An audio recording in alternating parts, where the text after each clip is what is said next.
السلام علیکم ورحمۃ اللہ وبرکاتہ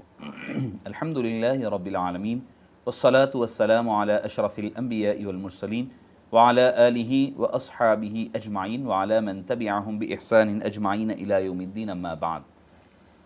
فاعوذ باللہ من الشیطان الرجیم بسم اللہ الرحمن الرحیم انما ولیکم اللہ ورسولہ والذین آمنوا الذین یقیمون الصلاة وَيُؤْتُونَ الزَّكَاةَ وَهُمْ رَاكِعُونَ صدق اللہ العظیم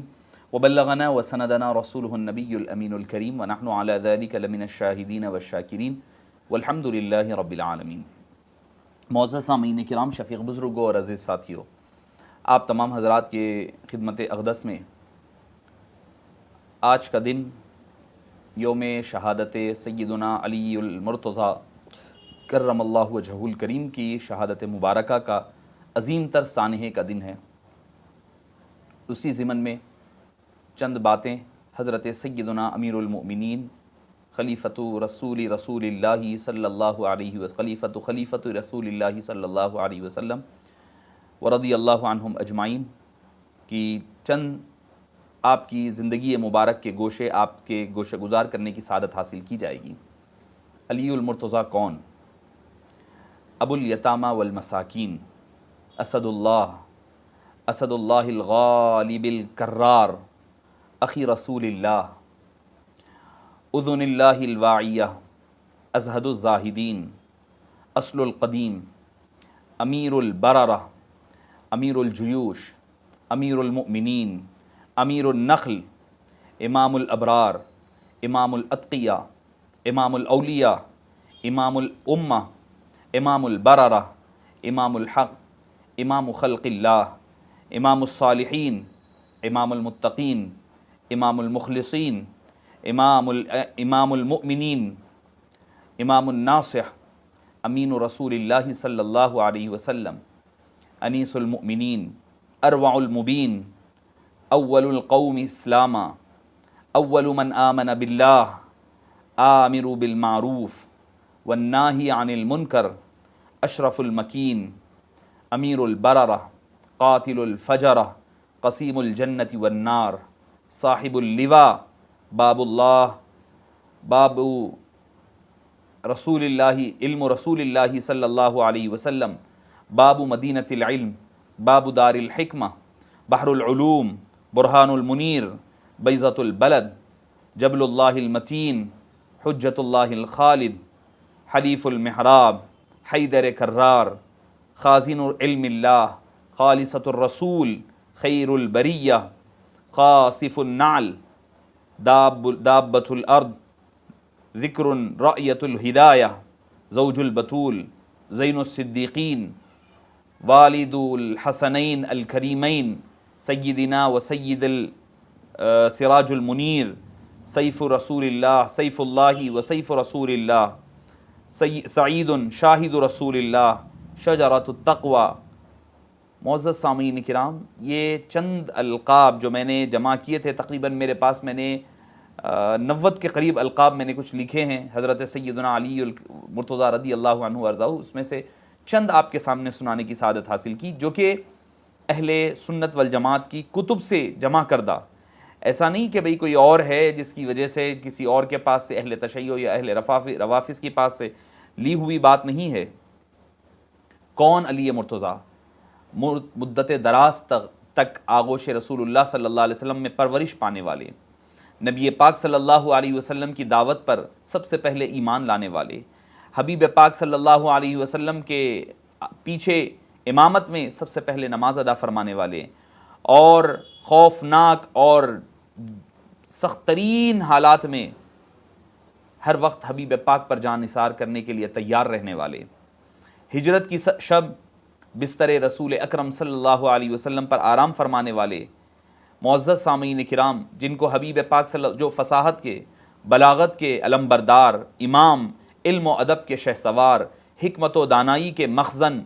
جرأت و شجاعت اور ذہانت و فطانت کے حسین امتزاج، جگر گوشہ رسول پاک کے سرتاج، کمال تقوی و غایت زہد کے باوجود خندرو اور شگفتہ مزاج رہنے والے، سطوت و حکومت، جاہ و حشمت، سامان سب کچھ ہونے کے باوجود اپنی سادگی کے ساتھ حلۂ خسروی کے بجائے خرقہ درویشی اختیار کرنے والے، سادہ نان نفقے پر اپنی زندگی کا گزارا کرنے والے چوتھے امیر المومنین سیدنا علی بن ابی طالب کرم اللہ وجہہ الکریم، جو مختلف قصائل و فضائل کے حامل ہیں، جن کے قصائل و حمائد اگر ذکر کرنے بیٹھیں تو میں سمجھتا ہوں کہ دفتریں ختم ہو جائے گی۔ کتب حدیث کو اگر آپ کھنگال کر دیکھیں گے تو سب سے زیادہ فضائل اگر کسی کے نظر آتے ہیں تو سیدنا علی المرتضیٰ کرم اللہ وجہہ الکریم کے نظر آتے ہیں۔ معزز سامعین کرام، آپ کا نام نامی اسم گرامی علی، لقب حیدر و مرتضیٰ، کنیت ابو الحسن ابو تراب ہیں۔ آپ کی ولادت مشہور قول کے مطابق آپ بعثت سے 10 سال قبل آپ کی ولادت باسعادت ہوتی ہے مکہ مکرمہ میں، اور کیا خوبصورت انداز میں ولادت ہوتی ہے تو اللہ کے گھر خانہ کعبہ میں ولادت ہوتی ہے، کعبے کے اندر تولد ہوتے ہیں۔ جیسے کہ ایک دو صحابہ یعنی حضرت علی اور ایک صحابی حضرت طفیل کے بارے میں آتا ہے کہ دو ہی حضرات ہیں جن کی ولادت باسعادت کعبۃ اللہ شریف کے اندر ہوئی ہے، اور اس کو امام حاکم نے مستدرک میں نقل کیا ہے اور فرمایا ہے کہ یہ حدیث صحیح ہے، اور یہ بھی فرمایا ہے کہ یہ صحیح ہے یعنی بخاری اور مسلم کی شرط کے مطابق حدیث پاک ہے۔ اب لوگوں کو اعتراض ہوتا ہے، حضرت طفیل کی بات ہو تو یہ نہیں پوچھا جاتا بھئی کیسے ہو سکتا ہے کہ کیا کعبۃ اللہ شریف عبادت کی جگہ ہے یا کوئی زچگی خانہ ہے یا کوئی بچوں کی پیدائش کا کوئی میٹرنٹی ہاسپٹل ہے، نہیں پوچھا جاتا۔ مگر جب بات آئے گی علی کرم اللہ وجہہ الکریم کی تو پوچھا جائے گا، نہیں ایسے کیسے ہو سکتا ہے، یہ کیسے ممکن ہے، کیا حضرت علی کی تولد ہو گئے تو نبی کہاں؟ ایک صاحب پوچھنے لگے نبی پاک کی ولادت کہاں ہوئی؟ میں نے کہا کہ کعبۃ اللہ شریف کے سامنے سوق اللیل علاقہ ہے، اس آج جہاں ایک مکتبہ لائبریری بنی ہوئی وہاں پر ہوئی۔ کہنے لگے کیا نعوذ باللہ حضرت علی بلند ہو گئے حضرت آپ صلی اللہ علیہ وسلم سے کہ نبی کی ولادت اپنے گھر میں ہوتی ہے اور علی کی ولادت اللہ کے گھر میں ہوتی ہے؟ میں نے کہا ارے نادان، کعبے کی ضرورت مصطفیٰ کو نہیں ہے، مصطفیٰ کی ضرورت کعبے کو ہے۔ مصطفیٰ جس سمت رخ کر لے وہ کعبہ بدل جایا کرتا ہے، کعبہ تو یہ ہوتا ہے۔ مصطفیٰ جان رحمت رخ جدھر کر لے ادھر کعبہ بن جاتا ہے۔ کعبے کی اپنی فضیلت حبیب پاک کی فضیلت کی محتاج ہے، باقی دوسرے جتنے ہیں ان کی فضیلتیں کعبۃ اللہ شریف میں ہونا ایک فضیلت کی باب مانی جائے گی۔ معزز سامعین کرام، آپ کے والد ماجد حضرت سیدنا ابو طالب اور حبیب پاک صلی اللہ علیہ وسلم کے والد ماجد حضرت سیدنا عبداللہ رضی اللہ عنہم اجمعین دونوں حقیقی بھائی رہے ہیں، اور پورا سلسلہ نسب اس طرح ہے: علی بن ابی طالب بن عبد المطلب بن ہاشم بن عبد مناف بن قصی بن کلاب بن مرہ بن کعب بن لوئی۔ چونکہ حضرت ابو طالب کا نکاح اپنے چچا کی لڑکی سے ہوا تھا، اس لیے حضرت ابو طالب نجیب الطرفین ہاشمی تھے۔ حضرت ابو طالب فاطمہ بنت اسد وہ جو خاتون ہیں وہ حضرت ابو طالب کی چچیری بہن ہیں، یعنی ادھر بھی ہاشمی ادھر بھی ہاشمی۔ تو پہلا لڑکا جو ہاشمی تولد ہوا وہ سیدنا علی ابن ابی طالب رضی اللہ عنہ وارضاہ کی مبارک ذات ہے۔ آپ کا بدن دوہرا، قد درمیانہ، چہرہ روشن و منور، داڑھی گھنی اور حلقے دار، ناک بلند، رخسار پر گوشت، غلافی اور بڑی بڑی آنکھیں، پیشانی چوڑی، کاندھے بھاری، بازو اور کلائیاں گوشت سے بھری ہوئی تھی اور سینہ مبارکہ کشادہ تھا۔ اسد الغابہ میں حضرت سیدنا علی ابن ابی طالب رضی اللہ عنہ وارضاہ کے حلیہ مبارک کو پیش کیا گیا۔ ابو طالب کون؟ چونکہ کثیر العیال تھے اور معاشی تنگی سے پریشان ظاہری طور پر نظر آتے، جبکہ وہ تو ابو طالب تو وہ ہیں جن کے بارے میں اللہ خود فرما رہا ہے وَوَجَدَكَ عَائِلًا فَأَغْنَا، اے حبیب ہم نے آپ کو تنگ دست پایا تو آپ کو وَوَجَدَكَ یتیمًا أَلَمْ يَجِدْكَ يَتِيمًا فَآوَا، ہم نے آپ کو یتیم پایا تو ہم نے آپ کو بہترین پناہ گاہ عطا فرمائی۔ وہ پناہ گاہ کوئی اور پناہ گاہ نہیں، سیدنا علی ابن حضرت ابو طالب کی پناہ گاہ تھی جس کو اللہ تعالیٰ نے بہترین پناہ گاہ قرار دیا ہے۔ معزز سامعین کرام، حبیب پاک صلی اللہ علیہ وسلم نے جب دیکھا اپنے چچا کی تنگی اور تنگ مالی مسائل تو آپ نے حضرت علی ابن ابی طالب رضی اللہ عنہ ارضاہ کی انتخاب فرمایا، اور حضرت علی بچپنے سے لے کر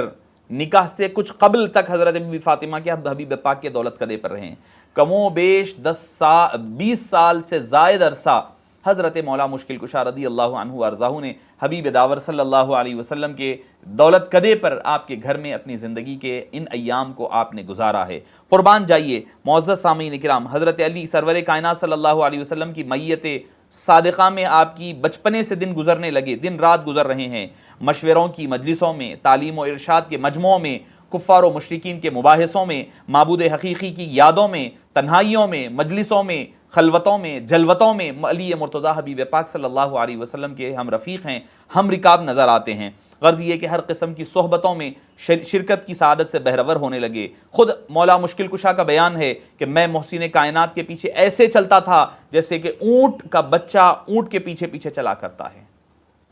یہ ہے شان حضرت مولا مشکل کشا رضی اللہ عنہ و ارضاہ کی۔ معزز سامعین کرام، ہم اہل سنت والجماعت ہے، جب اہل بیت کا ذکر ہوگا تو ہم دل کھول کر کے ان کے ذکر بیان کریں گے، جب صحابہ کرام کی عظمتوں کی بات ہوگی تو وہ بھی اپنے وفور جذبات کے ساتھ اور اظہار محبت کے ساتھ پیش کرنے کی سعادت حاصل کریں گے۔ معزز سامعین کرام، حضرت آپ صلی اللہ علیہ وسلم جب مکہ مکرمہ سے نکل کر مدینے کی طرف رخصت ہو رہے ہیں، آپ نے ایک ساتھی کو، ایک رفیق یار کو اپنے ساتھ لیا، وہ تھے سیدنا صدیق اکبر رضی اللہ عنہ، اور دوسرے رفیق یار تھے، وہ رفیق بستر بھی رہے ہیں، ان کو آپ نے کیا کیا؟ فرمایا اے علی، یہ میری امانتیں ہیں، یہ تم ہی روانہ کرو گے۔ اس پر علماء کرام نے، متکلمین نے کلام کیا ہے کہ حبیب پاک صلی اللہ علیہ وسلم حضرت علی کو بھی ساتھ لے سکتے تھے، ابو بکر کو بستر پر سلا سکتے تھے، مگر فرمایا چونکہ امانتیں جو ہوتی ہیں جوڈیشری پوائنٹ آف ویو سے، عدلیہ پوائنٹ آف ویو سے، جو آپ کا ریپریزنٹیٹیو بنتا ہے وہ خونی رشتے والا بنتا ہے، اسی لیے حبیب پاک صلی اللہ علیہ وسلم نے حضرت علی کو عطا فرمایا۔ یعنی یہ کہ جب آپ کو امانتیں واپس کرنی ہے، یا تو خود محمد مصطفیٰ واپس کریں یا پھر علی مرتضیٰ رضی اللہ عنہ وکرم اللہ وجہہ الکریم روانہ واپس کریں۔ حبیب پاک نے اسی لیے، اور اہم اعلانات آپ دیکھ لیں، حضرت علی مرتضیٰ رضی اللہ عنہ ارضاہ سے کروائے گئے۔ حبیب داور صلی اللہ علیہ وسلم نے بستر مبارک پر سلا دیا۔ ایسی کٹھن رات، ایسا کٹھن وقت، یقیناً سیدنا صدیق اکبر رضی اللہ عنہ کا ایک طرف جو آپ کی کیا کہا جائے کہ آپ کے جو جانثاریاں ہیں، آپ کی جو ہجرت کی رات میں جو حبیب پاک سے محبت، الفت، تعلق اور جو جان کو فدا کرنے والی ہمیں جو روایات ملتی ہیں، اسی دوسری طرف حضرت مولا مشکل کشا رضی اللہ عنہ کی جانثاری بھی نظر آتی ہے۔ حضرت علی کی ہجرت کیسی ہے؟ رات بستر مبارک پر گزر رہی ہے، اطراف میں تلواروں کے سائے ہیں، تلواروں کی جھنکار ہے، ان جھنکاروں میں مولا مشکل کشا آرام فرما رہے ہیں۔ آپ اندازہ لگائیے کہ کیسی رات گزری ہوگی، کیسی نیند آئی ہوگی، مگر چونکہ مصطفیٰ جان رحمت صلی اللہ علیہ وسلم کا حکم ہے، حبیب پاک صلی اللہ علیہ وسلم نے فرما دیا ہے، اب علی کو وہ نیند آ رہی ہے، بے مست و بے خود ہو کر کے آپ آرام فرما رہے ہیں۔ اب آگے بڑھیے، حضرت علی مرتضیٰ جب امانتیں واپس لوٹا دی، اب واپس کیسے جاتے ہیں مدینہ پاک کو؟ معزز سامعین کرام، آپ سن کر دنگ رہ جائیں گے، کوئی سواری نہیں تھی حضرت مولا مشکل کشا کے پاس، آپ تنے تنہا پیدل جنگلی راستوں سے، پہاڑوں پر سے ہوتے ہوتے آپ نے اپنے سفر ہجرت کو مکمل فرمایا ہے۔ جب مدینہ پاک پہنچے، قباء کی سرزمین پر، حبیب داور صلی اللہ علیہ وسلم نے دیکھا کہ حضرت اپنے ایک بستر پر سلائے ہوئے ساتھی کو کہ ان کے پیر زخم آلود ہے، ان کے قدم چھنی ہے، ہر طرف زخم نظر آ رہا ہے، خون اور پیپ رس رہا ہے۔ حبیب داور صلی اللہ علیہ وسلم نے ان کے قدم کو لے لیا، لے کر کے اپنی گود میں رکھ لیا، رکھ کر کے اس کو صاف کرتے جاتے، اپنا لعاب دہن نکال کر کے لگاتے جاتے اور دعائیں دیتے جاتے۔ حضرت علی فرماتے ہیں جیسے ہی حبیب پاک نے لعاب دہن لگایا، اسی وقت میری جو پیر کا درد اور تکلیفیں تھی وہ کافور ہوتی گئی۔ معزز سامعین کرام، حبیب پاک سے حضرت مولا مشکل کشا کا تعلق، حضرت علی مرتضیٰ کی نسبت ایسی نسبت ہے جس کی مثال ہمیں نظر نہیں آتی، بے مثل و بے مثال۔ حبیب پاک نے غزوہ تبوک کے موقع پر کیا فرمایا؟ اے علی کرم اللہ وجہہ الکریم، جب ہجرت تبوک کے لیے جا رہے ہیں، لوگ تانا دینے لگے کہ اے علی، تمہیں تو حبیب پاک نے بچوں پر اور عورتوں پر تمہیں والی بنا دیا ہے۔ حضرت علی نے کہا یا رسول اللہ، مجھے لوگ تانا دے رہے ہیں، میں بھی آپ کے ساتھ چلوں گا۔ حبیب پاک نے فرمایا اے علی، کیا تم اس بات پر راضی نہیں ہو کہ تمہارا میرے نزدیک وہی مقام ہے جو موسیٰ علیہ السلام کے نزدیک، حضرت ہارون کا موسیٰ کے نزدیک تھا، سوائے یہ کہ مجھ پر نبوت ختم ہو گئی ہے۔ یعنی اگر نبوت باقی ہوتی تو علی مرتضیٰ بھی نبی ہوا کرتے۔ اکثر لوگ جب اعتراض ہوتا ہے، یہ حدیث سنائی جاتی ہے، لو کان بعدی نبی لکان عمر، میرے بعد اگر کوئی نبی ہوتے تو وہ عمر ہوتے۔ یقیناً یہ حدیث پاک سچ ہے، حق ہے۔ امام ابو داؤد نے، امام ترمذی نے، امام حاکم نے مستدرک میں نقل کیا ہے کہ میرے بعد اگر کوئی نبی ہوتے تو وہ عمر ہوتے۔ یقیناً حق ہے، کسی کو اعتراض نہیں ہوتا جب یہ ہم حدیث پاک، حالانکہ یہ تو بخاری اور مسلم کی متفق علیہ حدیث پاک ہے، جو امام بخاری نے آپ کے فضائل اور مناقب میں سب سے پہلی حدیث پاک لائی، الا ترضینا ان تکونا بمنزلتی ہارون ابی موسیٰ کہ بھئی تمہیں یہ کیا پسند نہیں ہے، کیا تم اس بات پر راضی نہیں ہو کہ تمہارا وہی مقام و مرتبہ ہے جو مقام و مرتبہ ہارون کا حضرت موسیٰ علیہ السلام کے نزدیک تھا۔ اتنی بڑی، اور ایسا نہیں ہے کہ یہ صرف بات حد تک غزوہ تبوک کی ہے، نہیں، غزوہ تبوک کی حد تک نہیں ہے، یعنی جو رشتے میں وہ بھائی کا رشتہ تھا حضرت ہارون اور موسیٰ کا، ادھر حبیب پاک کا حضرت علی مرتضیٰ کا بھائی بھائی کا رشتہ ہے، محبت کا رشتہ ہے، تعلق کا رشتہ ہے، الفت کا رشتہ ہے۔ پھر اس کے بعد جب بات آئی اپنی لخت جگر کو، بذات و رسول اللہ کو، جب ان کو جگر گوشہ رسول کو آپ کے نکاح میں دینے کی، تو آپ نے آپ کے نکاح میں ان کو عطا فرما دیا۔ معزز سامعین کرام، آپ کی مدنی زندگی کے تمام غزوات میں حبیب پاک صلی اللہ علیہ وسلم کے دستے بازو بنے رہے۔ غزوہ بدر اٹھا لیں، غزوہ بدر کے سب سے بڑے ہیرو اگر کوئی ہے تو علی مرتضیٰ رضی اللہ عنہ ہے۔ غزوہ احد اٹھا لے، خندق اٹھا لے، بنو قریظہ اٹھا لے، حنین اٹھا لے، آپ نے عزم و ہمت کی، جرأت و شجاعت اور بے باکی، وہ جواں مردی کے ایسے جوہر دکھلائے کہ اسد اللہ کا نام آپ کے نام کے ساتھ جڑ گیا۔ اس کے علاوہ جب بھی کوئی سرایہ ہوتے، حبیب پاک جب ان کو روانہ فرمائے تو آپ جاتے رہے، اور پھر صلح حدیبیہ کے معاہدے کو آپ ہی نے تحریر فرمایا۔ معرکہ خیبر کے موقع پر اللہ تعالیٰ نے آپ کے دست مبارک پر کامیابی عطا فرمائی۔ کیا کہ ایسے شخص کے ہاتھ میں میں اپنا جھنڈا دوں گا اسلام کا جس سے اللہ بھی راضی، اللہ کا رسول بھی راضی، وہ بھی اللہ اور اللہ کے رسول سے راضی۔ کوئی ہے دعویٰ کر سکتا ہے کہ اللہ کے حبیب صلی اللہ علیہ وسلم نے جن کو یہ مجدہ جافزاں سنایا ہو دنیا میں، وہ حضرت سیدنا علی مرتضیٰ رضی اللہ عنہ وارضاہ کی ذات مبارکہ ہے۔ اور جب پھر بات آئی فتح مکہ کی، فتح مکہ کے موقع پر آپ نے خاموشی رازداری میں رکھنے کی بات کی، تو ہوا یہ کہ ایک صحابی نے اپنی ایک خاتون کے جاسوس کے ذریعے سے جب اطلاع مکے میں اپنے خاندان والوں کو پہنچانے لگے تو وہی علی مرتضیٰ رضی اللہ عنہ وارضاہ ہے، جا کر کے جواں مردی کے ساتھ ٹھہر گئے اور جو جاسوسی کا جو ارادہ تھا، جو پلان تھا، اس کو پردہ فاش فرمایا۔ معزز سامعین کرام، حضرت سیدنا غزوہ تبوک کے موقع پر آپ نے جانشین بنا کر کے آپ کو روانہ فرمایا۔ پھر اس کے بعد جب حبیب داور صلی اللہ علیہ وسلم اس دار فانی سے رخصت ہو گئے تو تجہیز و تکفین، غسل و تکفین کی سعادت بھی آپ ہی کے حصے میں آئی۔ اس کے علاوہ خلفائے ثلاثہ کے دور مبارک میں، زمانوں میں آپ ان اکابر کے دست راست اور خاص مشیر رہا کرے۔ وفات نبی کے بعد بنو ہاشم کو اپنا خلافت کا حق سمجھنے لگے، بعض نے کہا حتیٰ کہ رؤساء قریش نے بھی کہا، تو آپ نے فرمایا، حضرت علی نے دانائی اور دور اندیشی سے اس عظیم فتنے کا خاتمہ فرمایا کہ ابو بکر کے ہوتے ہوئے کوئی خلیفہ نہیں بن سکتا۔ عہد فاروقی میں ایران پر چڑھائی کی بات آئی تو آپ ہی نے حضرت عمر فاروق کو مدینہ نہ چھوڑنے کا مشورہ دیا۔ ایک مرتبہ کسی شخص نے پیشرو خلفاء کے زمانے میں ملنے والی کامیابیوں کے بارے میں کہا کہ بھئی ان کے دور میں تو اتنی کامیابیاں ملی، آپ کے دور میں کوئی کامیابی نظر نہیں آتی، اتنی بڑی کامیابیاں۔ تو آپ نے فرمایا ان کے دور میں ان کے ساتھی ہم تھے، ہمارے دور میں ہمارے ساتھی تم ہیں، اس وجہ سے کامیابیاں نہیں مل رہی ہیں۔ ایسی تدبر، ایسی تفکر والی بات جب حضرت سیدنا عثمان غنی رضی اللہ عنہ مظلوم مدینہ، شہید مدینہ کا جب کی شہادت ہوئی، اس کے بعد حضرت سیدنا علی مرتضیٰ رضی اللہ عنہ وارضاہ بإصرار اپنی مرضی سے نہیں، بإصرار آپ کو جب خلافت پیش کی گئی تو آپ نے خلافت کے اس تاج کو قبول فرمایا۔ پھر آپ اپنی جواں مردی کے ساتھ لڑتے رہے اور باغ دوڑ سنبھالتے رہے۔ کئی فتنے، کبھی صفین کا مسئلہ اٹھتا ہے، کبھی جنگ جمل ہوتی ہے، کبھی نہروان کا معاملہ ہوتا ہے، کبھی خانہ جنگیاں آتی ہے، کبھی قصاص حضرت عثمان غنی کی بات آتی، بہت مسائل و مصائب آپ کا زندگی بھر، یعنی آپ کی جو 4.5 سالہ دور مبارک رہا، یہ پورے انہی چیزوں سے بھرپور نظر آتا ہے۔ 24 سن ہجری 24 ذی الحجہ 35 سن ہجری کو آپ خلافت کی باغ دوڑ سنبھالتے ہیں، اور ہر وقت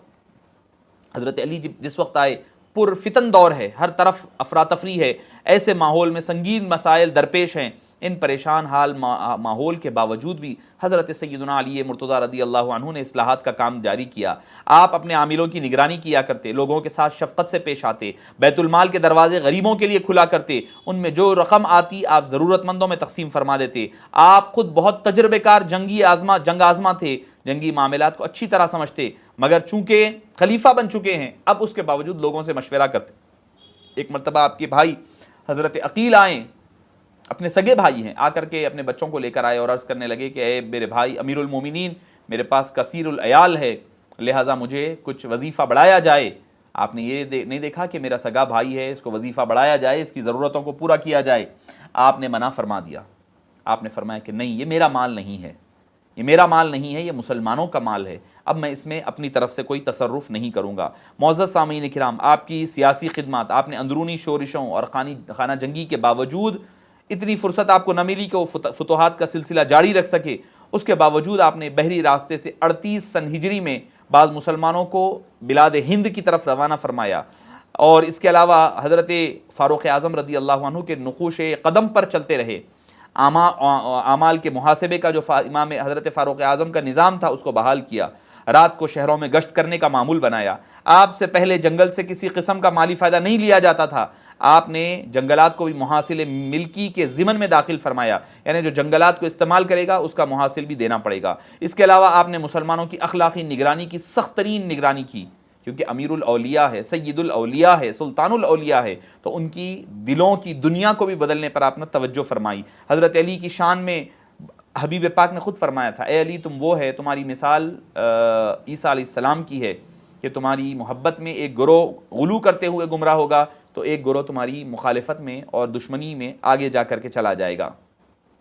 ہم دیکھتے ہیں کہ کچھ حضرات غلو میں آگے چلے گئے، کچھ حضرات آپ کی مخالفتوں میں۔ اب جب بھی کوئی بات آتی ہے حضرت مولا علی کی تو اعتراض شروع ہو جاتا ہے، یہ کہاں پر ہے، یہ کہیں صحیح ہے یا نہیں ہے، یہ رافضیوں کی روایتیں۔ بھائی جب حب علی کی بات ہو تو آپ کے فضائل دل کھول کر کے بیان کیے جائے جو قرآن و حدیث میں ہمارے پاس ملا کرتے ہیں۔ معزز سامعین اکرام، حضرت علی مرتضیٰ کرم اللہ وجہہ الکریم کی شہادت خوارج کے ہاتھوں میں ہوئی۔ یہ وہی گروہ تھا جو حضرت سیدنا عثمان غنی رضی اللہ عنہ کے قاتلوں میں سے تھا۔ بعد میں اس میں اختلاف پیدا ہوا اور خوارج نے اپنی جماعت علیحدہ بنا دی، چنانچہ 17 رمضان المبارک یا 19 رمضان 40 سن ہجری جمعے کا دن ہے، فجر کا وقت ہے، خارجی عبد الرحمن بن ملجم مرادی اپنے 2 ساتھیوں کے ساتھ جامع مسجد کوفہ آتا ہے اور تینوں مسجد کے ایک کونے میں چھپ گئے۔ جس وقت آپ نماز فجر کے لیے تشریف لائے اس وقت ان میں سے ایک نے آپ پر پہلا وار کیا، اس کے بعد عبد الرحمن بن ملجم نے دوسرا وار کیا، یہ دیکھ کر تیسرا بھاگ کھڑا ہوا، اخیر میں صرف عبد الرحمن بن ملجم پکڑا گیا۔ حضرت علی نے اپنے بھانجے اور حضرت ام ہانی کے بیٹے حضرت جعدہ کو نماز پڑھانے کا حکم دیا۔ اس دوران سورج طلوع ہو چکا تھا، لوگ آپ کو زخمی حالت میں گھر لے گئے اور خارجی ابن ملجم کو آپ کی خدمت میں پیش کیا تو آپ نے اس بخت سے پوچھا، تجھے کس چیز نے مجھے مارنے پر آمادہ کیا؟ بدبخت نے جواب دیا کہ آپ کے سوال کو نظر انداز کرتے ہوئے کہا کہ میں نے اس تلوار کو 40 دن تک تیز کیا اور اللہ تعالیٰ سے دعا کی کہ اس سے وہ شخص مارا جائے جو خلق کے لیے شر کا باعث ہو۔ یعنی وہ سمجھتے تھے کہ حضرت علی رضی اللہ عنہ نعوذ باللہ اسلام سے خارج ہو گئے ہیں۔ آپ نے فرمایا میں دیکھ رہا ہوں تو اس تلوار سے مارا جائے گا۔ حضرت علی مرتضیٰ رضی اللہ عنہ ارضاہ کو آپ کی وفات سے قبل کچھ وقت ملا تو آپ نے اپنے بیٹوں کو وصیتیں فرمائی، اور جانکنی کے اس عالم میں بھی آپ نے جو باتیں ارشاد فرمائی وہ آب زر سے لکھنے کے برابر ہے۔ آپ نے فرمایا میں تم دونوں کو اللہ سے ڈرنے کی وصیت کرتا ہوں۔ قربان جائیے، کون کہتا ہے یہ؟ انتقال کا وقت ہے قریب، وہ فرما رہے ہیں کہ اللہ سے ڈرتے رہو، اور فرمایا کہ خواہ دنیا سے بغاوت ہی کیوں نہ کرنا پڑے، دنیا کے پیچھے ہرگز نہ جانا۔ جو چیز تمہیں نہ ملے اس پر رونا نہیں، ہمیشہ حق بات کہنا، یتیموں سے شفقت کرنا، پریشان حالوں کی مدد کرنا، آخرت کی تیاری میں مصروف رہنا، ہمیشہ ظالم کے دشمن اور دشمن کے حامی رہنا، ظالم کے دشمن رہنا اور مظلوم کے حامی رہنا، اور کتاب اللہ کے احکامات پر عمل کرتے رہنا، اللہ کے دین کے معاملے میں کسی ملامت کرنے والے کی ملامت سے نہیں گھبرانا۔ معزز سامعین کرام، اسی شدید حالت میں بعض روایت کے مطابق 20 رمضان المبارک اور بعض میں 21 رمضان المبارک کی شب کی 2/3 وقت گزر جانے کے بعد طبیعت میں تبدیلی پیدا ہوئی، اور اسی اثناء مبارکہ میں آپ نے کلمہ طیب اور کلمہ شہادت کا ورد کرتے ہوئے اپنے مالک حقیقی اور جان خالق حقیقی کے اپنی جان کو سپرد کر دیا، اور اللہ عز و جل کے دربار میں اور حبیب پاک کے دربار میں حاضر ہو گئے۔ معزز سامعین کرام، حضرت مولا مشکل کشا کی یہ مختصر سا خاکہ، میں سمجھتا ہوں کہ ایک سمندر اگر حضرت علی کی ذات ہیں اس میں کا ایک قطرہ بھی نہیں آپ کے سامنے پیش کرنے کی سعادت حاصل کی گئی۔ اللہ پاک سے دعا ہے کہ باری تعالی ہمیں مولا مشکل کشا کی سچی اور پکی عقیدت اور محبت نصیب فرما، اہل بیت اطہار کی محبت میں ہمیں جینے مرنے کی توفیق نصیب فرما، اور ہمیں اسی پر ہمارا خاتمہ فرما، صبح قیامت اسی پنجتن پاک کے صدقے و طفیل ہماری بخشش و مغفرت فرما۔ وصلی اللہ تعالی وسلم علی سیدنا محمد وعلی آلہ واصحابہ البررۃ اجمعین والحمد للہ رب العالمین۔